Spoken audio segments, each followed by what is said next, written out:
Paul and Jessica had been married for 6 years, but over the past 2, their relationship had begun to shift. Paul had thrown himself into his career, chasing bigger opportunities with the dream of one day building a home for them. For now, they lived in a modest city apartment, both working steady jobs. However, as Paul became increasingly consumed by work, the balance in their marriage faltered. The spark that had once bound them together had dimmed, leaving them feeling more like polite roommates than passionate partners. Whenever Jessica tried to rekindle the fire between them, Paul was too preoccupied to notice. By the time he realized that something was wrong, she no longer seemed interested in trying. Then, one day at the office, Paul received news that he would soon be traveling more frequently for work. His first business trip was just weeks away. Strangely, the thought gave him a glimmer of hope. It wasn't just about career advancement. It was the memory of his last trip a year earlier.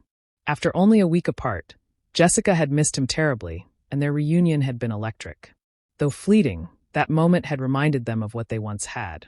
Maybe, just maybe, another trip could reignite the same spark. A few weeks later, Paul packed his bags and said goodbye.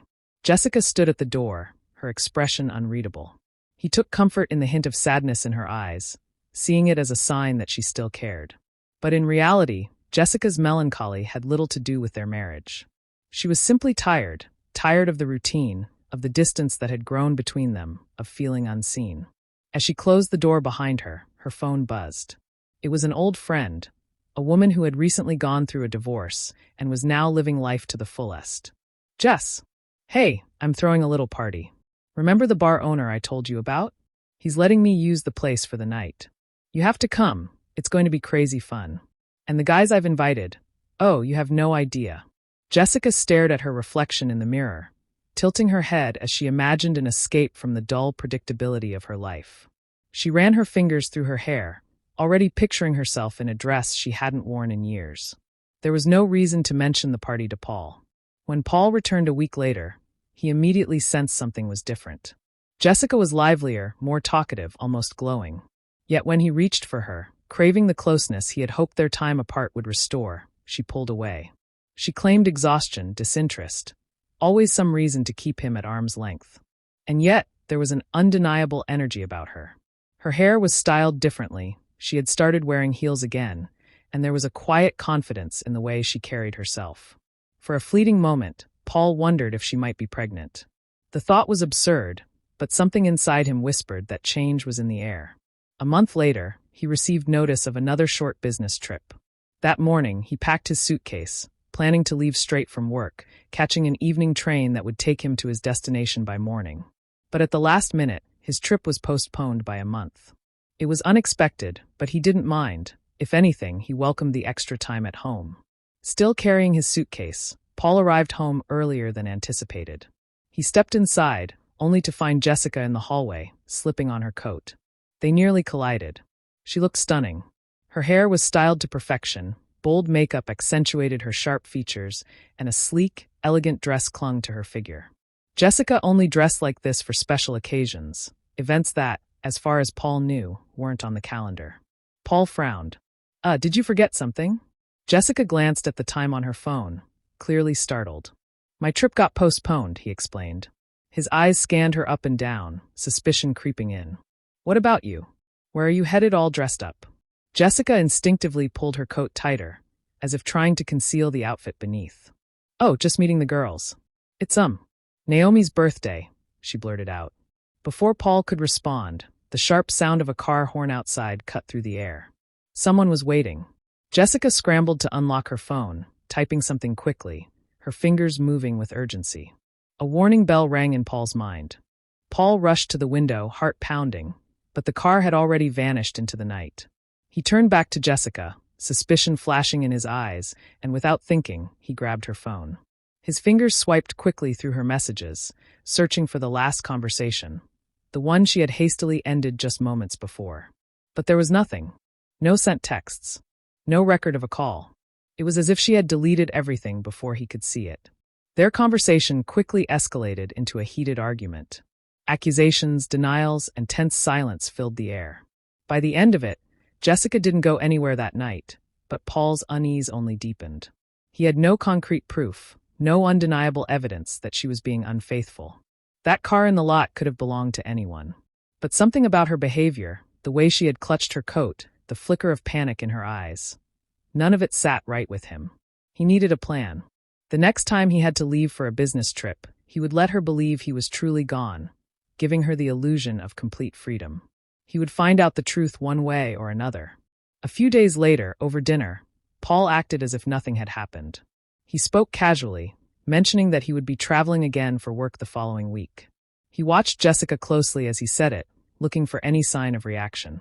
She tried to keep her expression neutral, but for a split second, the corners of her lips twitched, the faintest ghost of a smirk. She was pleased. Early the next week, Paul packed his bags, said his goodbyes, and walked out the door as if heading to the train station. But instead of leaving town, he checked into a hotel just a few miles away. He spent the day going over every possibility, every way this could end, but nothing could have prepared him for what he would soon witness. That evening, as soon as Jessica's workday ended, Paul was waiting outside her office building. He stayed hidden in the shadows, watching as she stepped out.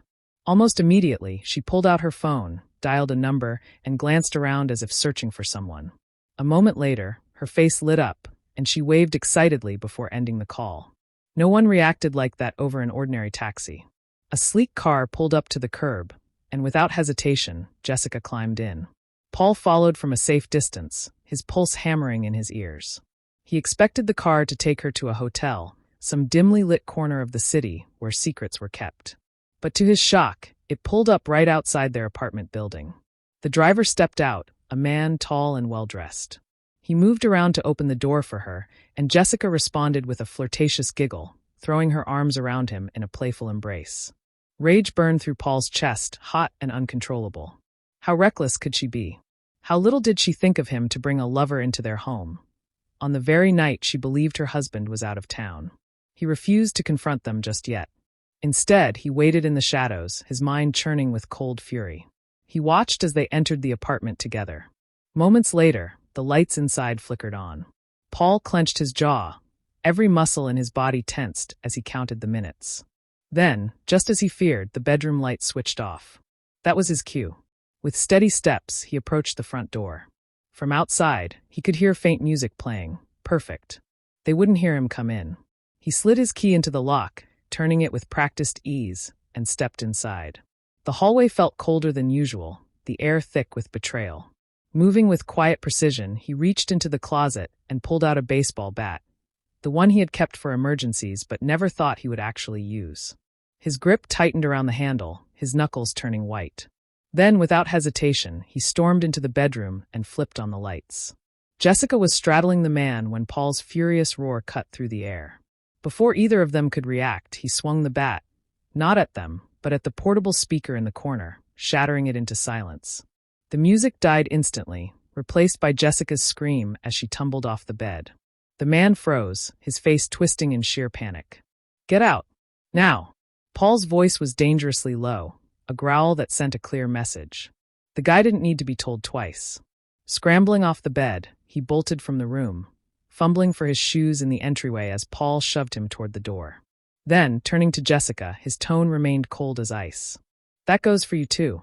Pack your things and get out. You have 10 minutes. He didn't wait for a response. He walked off, his fists clenched at his sides, struggling to control the storm raging inside him. Behind him, Jessica's hands trembled as she grabbed whatever clothes she could, stuffing them into a bag with frantic, uneven breaths. Less than 10 minutes later, she was gone. In the days that followed, once the fury had cooled into something quieter, heavier, Paul filed for divorce. There was no coming back from this. He couldn't imagine a future with her, not after what she had done. As for Jessica, that very night, she called her lover multiple times, desperately hoping to twist the story in her favor. She wanted to paint Paul as a crazed, jealous ex, an unstable man who had lost his mind. But the man never answered. Eventually, he blocked her number altogether. Clearly, he had no interest in getting tangled up in her drama. With nowhere else to go, Jessica ended up moving in with the same friend who had first invited her to that party. The night she had met the man who had now disappeared from her life. Two newly divorced women, now roommates, both pretending this was the freedom they had wanted all along. Maybe in some twisted way it worked for them. More time to party, no one to lie to. But deep down, they were probably just fooling themselves, chasing fleeting nights that would never lead to anything real.